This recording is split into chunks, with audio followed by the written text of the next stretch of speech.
एक बार बुद्ध अपने शिष्यों के साथ चलते हुए एक गांव में आए। उन्होंने अपने शिष्यों के साथ कुछ दिनों के लिए उस गांव में रहने का फैसला किया। यह खबर गांव में आग की तरह फैल गई कि गौतम बुद्ध उनके गांव आए हैं। लोग बुद्ध को देखने दूर दूर से आने लगे और वे सभी अपनी समस्याओं का समाधान पूछने लगे।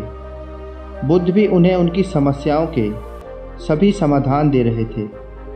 इस बीच एक ग्रामीण ने बुद्ध से कहा, हे भगवान, हम सभी गांव में कड़ी मेहनत करके अपना जीवन यापन करते हैं और हम धन्यवाद करते हैं उस सर्वशक्तिमान का जिन्होंने हमें सब कुछ दिया है। लेकिन हमारे गांव में एक व्यक्ति है जो कोई काम नहीं करता और अपनी गरीबी के लिए सर्वशक्तिमान को हर समय दोषी ठहराता रहता है। वह हमेशा भगवान को कोसता है और गाली देता रहता है। अगर हम उसे रोकने की कोशिश करते हैं तो वह हमें भी गाली देना शुरू कर देता है। हमें समझ में नहीं आ रहा कि क्या करें।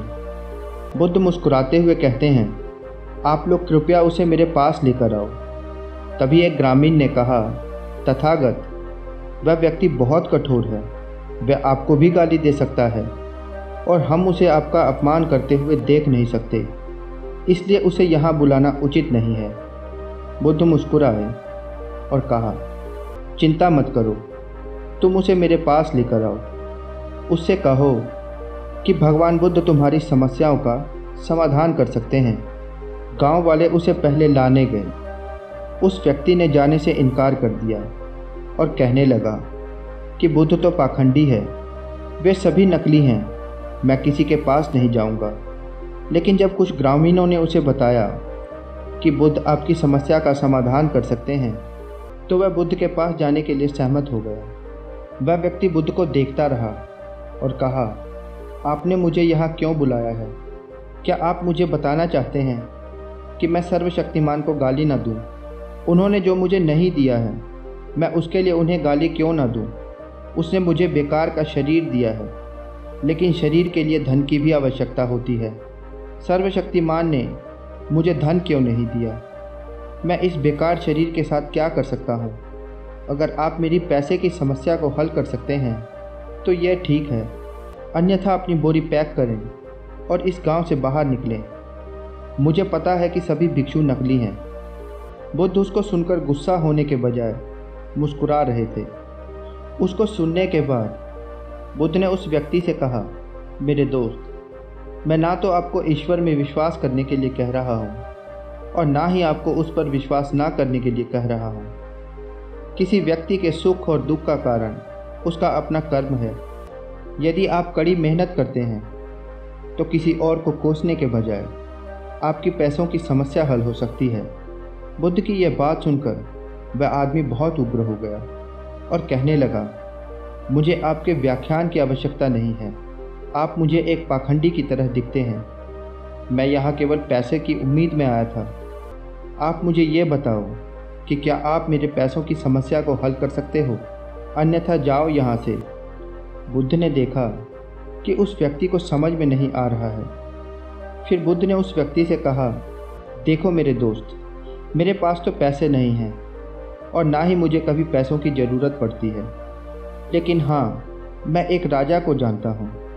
मैं उससे पैसे ले सकता हूँ, लेकिन बदले में आपको भी उस राजा को कुछ देना होगा। उस व्यक्ति ने कहा कि मैं राजा को क्या दे सकता हूँ, मेरे पास उसे देने के लिए तो कुछ है ही नहीं। तो बुद्ध ने कहा कि राजा का एक बेटा है जो जन्म से अंधा है। राजा के चिकित्सक सलाहकार ने कहा है कि अगर वे जीवित व्यक्ति की आंखें प्राप्त कर सकें तो वे इसका इलाज कर सकते हैं। इसलिए राजा को अपने बेटे के लिए आँखों की ज़रूरत है। अगर तुम अपनी दोनों आँखें राजा के बेटे को दे दो तो राजा तुम्हें तुम्हारे वजन के बराबर सोने के सिक्के देगा और फिर तुम इनसे अपना जीवन जी सकते हो। बुद्ध की बात सुनकर उस व्यक्ति ने क्रोधित होकर कहा, ये क्या कह रहे हो तुम? क्या मुझे अपनी आँखें देनी होंगी? मैं अपनी आँखें किसी को क्यों दूँ? आदमी ने कहा, हाँ, मुझे पैसों की ज़रूरत है, लेकिन इसका ये बिल्कुल भी मतलब नहीं है कि मैं पैसों के लिए अपनी आंखें बेचूं। अगर मेरे पास आंखें नहीं होंगी तो मैं पैसे का क्या करूँगा। बुद्ध ने कहा, ठीक है, अगर तुम अपनी दोनों आंखें नहीं दे सकते तो कम से कम एक तो दे सकते हो। तुम्हारी एक आंख के बदले भी मैं तुम्हें तुम्हारी वजन के बराबर सोने के सिक्के दिला सकता हूँ। उस व्यक्ति ने कहा, क्या तुम पागल हो गए हो? मैं सोने के सिक्कों के बदले में अपनी एक आंख भी नहीं दूंगा। मेरी आंखें अनमोल हैं, मैं अपनी कीमती आंखें कैसे बेच सकता हूँ। बुद्ध ने कहा, अगर आपको बदले में पैसे चाहिए तो राजा को आपको कुछ देना होगा। वह आदमी बुद्ध से कहता है कि मेरी आंखें अनमोल हैं, आप कृपया इस मामले को छोड़ दें, मुझे पैसे की ज़रूरत नहीं है, मैं किसी भी कीमत पर अपनी आंखें नहीं बेचना चाहता। यह सुनकर बुद्ध ने कहा, मेरे प्यारे दोस्त, अभी कुछ क्षण पहले आप अपने शरीर को बेकार कह रहे थे, लेकिन अब आप कह रहे हैं कि आपकी आंखें कीमती हैं। आपकी आंखें आपके शरीर का एक छोटा सा हिस्सा है। अगर आपकी आंखें अनमोल हैं तो आपका शरीर कैसे बेकार हो सकता है। गौतम बुद्ध के इन शब्दों को सुनकर उस व्यक्ति की आंखों में आंसू आ गए और वह बुद्ध के चरणों में गिर गया और ज़ोर ज़ोर से रोने लगा। बुद्ध ने उसे उठा लिया और कहा कि मेरे दोस्त, प्रकृति ने हमें अनमोल शरीर दिया है, लेकिन अधिकांश लोग इसे अनदेखा करते हैं और खुद को कोसते रहते हैं। अभी कुछ क्षण पहले आप ये सोच रहे थे कि आपका शरीर बेकार है, लेकिन अभी आप यह सोच रहे हैं कि वास्तव में जो कुछ भी मनुष्य को मुफ्त में मिलता है वो सब अमूल्य है। मनुष्य उनकी कीमत नहीं समझता है, इसलिए हमें प्रकृति का आभारी होना चाहिए कि उसने हमें यह अनमोल शरीर दिया है जो सभी जीवित प्राणियों में सबसे अच्छा है। खुद को कोसने की बजाय परमात्मा को धन्यवाद देना चाहिए कि आपको इतना खूबसूरत बनाया है। आपके विचार से दुनिया में बहुत से ऐसे लोग हैं जिनके पास आंखें तो हैं लेकिन वे देख नहीं सकते, लेकिन फिर भी वह परमात्मा को धन्यवाद देते हैं। आपके पास तो आंखें हैं, आपके पास तो सब कुछ है।